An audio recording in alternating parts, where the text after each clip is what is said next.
மாற்றிட்டாங்க, தமிழ்நாடை லாங்குவேஜ் வைஸாக மாற்றிட்டாங்க. நான் சொல்கிறேன் என்னென்னா, எல்லாத்துக்குமே கல்ச்சரல் வைஸ் எல்லாமே ஒன்று தான். சவுத் இந்தியன் நமக்கு தெரியும், அந்த திராவிட ராஷ்ட்ரியம் அப்படிங்கிறது அது சவுத் இந்தியாவிலே ஒரே ராஷ்ட்ரியம் தான், ஒரே அரசியல் தான். அதை நான் சொல்ல வந்து அது பொலிட்டிக்கலி மட்டும் இல்லை, அது சோஷியலி நிறைய விஷயங்கள் எல்லாமே ஒரே மாதிரி தான் இருக்கும். அதான் நான் சொல்ல வந்தேன். ஸோ என் பேச்சில் ஏதாச்சும் மலையாளம் கலந்து வரும்போது மன்னிச்சுக்கோங்க. இந்த படத்தை பற்றி நான் என் கஷ்டத்தை பற்றி பெட்ட பாடை பற்றி சொல்கிறதுக்கு நான் விரும்பலை. எல்லா ட்ரெய்லர் லான்ச்சுக்கும் எல்லா ஆடியோ லான்ச்சுக்கும் அது நீங்கள் காதில் வாங்கிட்டே இருக்கும். அது புது கதையே கிடையாது. நான் அதை பற்றி எதுவுமே சொல்ல விரும்பலை. ஒரு முக்கியமான விஷயம், நான் வந்துட்டு 2013 தீ குளிக்கும் பச்சை மரம்னு ஒரு படம் பண்ணியிருந்தாங்க. எதையும் தெரியாமல், இப்போ தெரியும் நான் சொல்லலை, எதையும் தெரியாமல் நாங்கள் ஒரு டீமாக வந்து எதுவுமே பேசக்கூட தெரியாமல் நாங்கள் இங்கே வந்து சினிமாங்கிற ஒரு பாசத்தை வச்சு அந்த ஒரு கான்ஃபிடென்ஸ் மட்டும் வச்சு, அந்த தன்னம்பிக்கை மட்டும் வச்சு வந்துட்டாங்க. நாங்கள் கொஞ்சம் பேர் வந்துட்டு 2013 தீ குளிக்கும் பச்சை மரம் கொஞ்சம் பேருக்கு இப்போவும் தெரியும்னு நினைக்கிறேன். அந்த படத்தை பற்றி நிறைய விமர்சனம் எல்லாம் நல்லா வந்துருந்தாங்க. ஆனால் கமர்ஷியலி பெருசாக போகல. எங்களுக்கு அந்த ப்ரமோஷனை பற்றி தெரியலை. நான் இது சொல்ல வர்றதுக்கு காரணம் ஒன்றும் இல்லை. அன்றைக்கி ஒரு ஜூனியர் நடிகராக வந்திருந்தாங்க. ஒரு கிட்டத்தட்ட 300-400 பேர் வந்திருந்தாங்க. என்கிட்ட சார் எனக்கு ஒரு வாய்ப்புன்னு சொல்லிட்டு. ஸோ என்னோடய மேனேஜர் மூலமாக இன்னொருத்தர் வந்திருந்தாங்க. வந்து சார் எனக்கு ஒரு வாய்ப்பு கிடைக்குமான்னு கேட்டேன். கண்டிப்பாக அவரை பார்த்தபோது எனக்கு ரொம்ப வித்தியாசமாக தெரிஞ்சிச்சு. ஒரு ஃபேஸ் பார்த்துட்டு, ஒரு பேச்சு பார்த்துட்டு இல்லாமல். இப்போ நான் சொன்னேன், சரி நான் உங்களுக்கு ஒரு வாய்ப்பு தரேன், 400 பேர் வெளியே நிற்கிறாங்க, ஒரு வாய்ப்பு தரேன், நான் ஒரு ஓப்பனாக சொல்கிறேன், இப்போ சொல்கிறதுக்கு தப்பு இல்லை, ஒரு 1000 rupees நான் பெர் டே வச்சுட்டு தரேன்னு சொன்னேன். 25 நாள்ட்டாங்க. அப்போ என்கிட்ட கேட்டேன், சார் அது 1000ங்கிறது சார், நான் 1-2 படம் ஆல்ரெடி நடிச்சிருக்கு சார், நீங்கள் 2000 ஆக்க முடியுமா கேட்டேன். நான் சொன்ன வார்த்தை சொல்கிறதுக்கு எனக்கு இப்போவுமே அது தப்புன்னு தோணலை. நீங்கள் நடிக்கணும்னா நடிச்சுக்கோங்க, இல்லை அப்படியே ஓடி போயிடும் அப்படின்ட்டாங்க. அது அவர் தான் இந்த யோகி பாபு.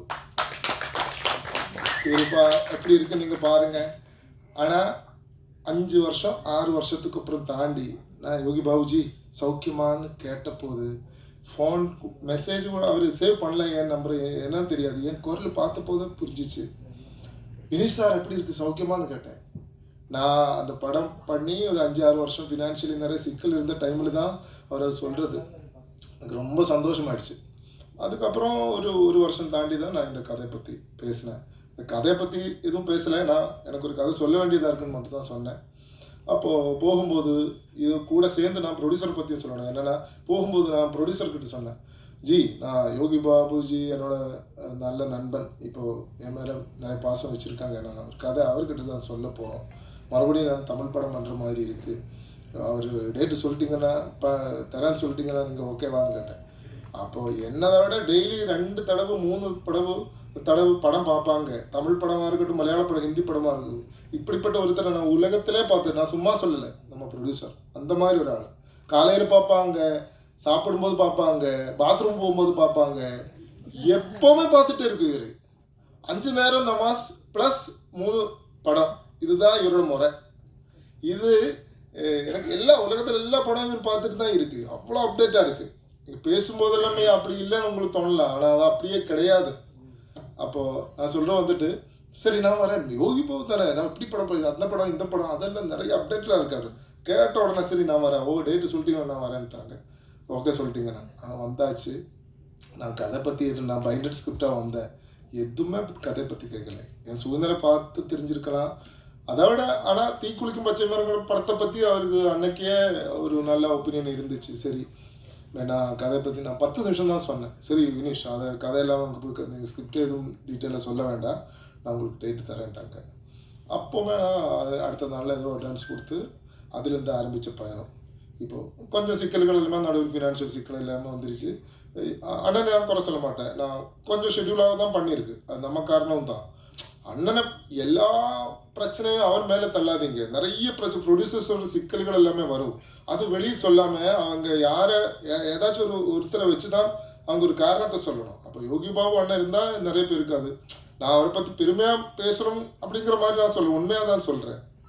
நான் பாசிட்டிவாக சொல்லுவாங்க, நெகட்டிவாக நான் ஓப்பனாக அவர்கிட்ட சொல்லியிருக்கு, சொல்ல வேண்டியது. இப்போ நான் உண்மையாக சொல்கிறேன், நம்ம படம் மேலே அவர் எந்த தகராறும் பண்ணலை, எந்த பிரச்சனையும் பண்ணலை, கரெக்டாக தான் வந்திருக்கு. ஒரு சில சின்ன சூழ்நிலையால் ஒரு சில டைமில் இல்லாமல் கொஞ்சம் முன்ன பின்ன தள்ளி போயிடும். சினிமாவில் சகஜம் நான் நம்புகிறேன். அப்போது இது எல்லாமே இது தாண்டி நான் பண்ணி முடிச்சிருக்கு. இந்த படம் கண்டிப்பாக ஒரு ரொம்ப வித்தியாசமான ஒரு படம் நான் உங்களுக்கு ரெடி பண்ணி வச்சுருக்கேன். அது மட்டும்தான் என்னால் சொல்ல முடியும். 3 படம் வருது. அது காமெடி நடிகராக நடித்த 3 பேரோட படம் வருது. ஆனால் யோகி பாபு அண்ணனோட வாழ்க்கையில் இப்படிப்பட்ட ஒரு படம், இப்படிப்பட்ட ஒரு ஜானர் இது வரைக்கும் பண்ணலை. சிரிப்பு என்னங்கிறத கூட தெரியாது அப்படிங்கிற மாதிரி இருக்கிற ஒரு கேரக்டர் தான் அவர் இந்த படத்தில் பண்ணியிருக்காரு. ஸோ ஒரு நடிகராக ஒரு போயிட்டு இருக்கும்போது ஒருத்தரோட பயணத்தில் வித்தியாசமான இதெல்லாமல் வாய்ப்புகள் எல்லாமே வந்து சேரும், கேரக்டர் ரோல்கள் எல்லாமே வந்து சேரும். அப்படிப்பட்ட ஒரு கேரக்டர் ஒரு டேர்னிங் பாயிண்ட் நான் நம்புகிறேன். அது வெற்றி கிடைக்குமா இல்லையாங்கிறது மக்கள் தான் முடிவு பண்ணணும். நீங்கள் படம் பார்த்துட்டு அதை சொல்லுங்கள். அதை தாண்டி நான் இங்கே வந்தாச்சு, எனக்கு எதுவும் தெரியாத சூழ்நிலையில் 10-15 வருஷமாக நான் இங்கே ஒரு தமிழ்நாட்டுக்கார மாதிரி தான் இருக்குது. போயிட்டு வந்துட்டே இருக்குது. எனக்கு எல்லா பிரச்சனத்திலும் அதை தாண்டி ஃபஸ்ட்டு நான் நன்றி சொல்கிறது என் ஃபேமிலி, என் ஒய்ஃபு இப்போ என் கூட இருக்கிறாங்க, இவங்க வந்திருக்காங்க ஊர்லேருந்து. அவர் எல்லா பிரச்சனை நம்ம ஒரு கலைஞராக நம்ம ஒரு பயணம் பண்ணும்போது நம்மளை சப்போர்ட் பண்ண வேண்டியவங்க ஃபஸ்ட்டு ஃபேமிலி. இந்த ஃபேமிலி இல்லைன்னா எதுவுமே பண்ண முடியாது. இங்கே சாலிகிராமத்தில் எல்லாமே நான் நிறைய பேரை பார்த்துருக்கேன். எனக்கு ரொம்ப கஷ்டமாக தோணும். எத்தனை பேர், ஆயிரக்கணக்கான 100கணக்கான பேர் இருக்குங்க. நான் டைரக்ட் பண்ணணும்னு சொல்லிட்டு நிறைய பேர் அழிஞ்சிட்டே இருக்கான். அவங்க சாப்பாட்டுக்கு கூட வழி இல்லாமல் அழிஞ்சிட்டே இருக்கான். அப்புறம் தானே ஒரு கல்யாணம் பண்ணணும், பசங்க அப்படிங்க ஃபேமிலி, குட்டி குடும்பம்னு எல்லாமே. ஸோ மேரேஜ் எல்லாமே முடித்தவங்களுக்கு ஒரு ஒரு கலைஞராக ஒரு பயணம் பண்ணும்போது கண்டிப்பாக நிறைய சிக்கல்கள் வரும். அதெல்லாமல் தாண்டி நம்ம கூட நிற்கிற ஒரு லைஃப் பார்ட்னர்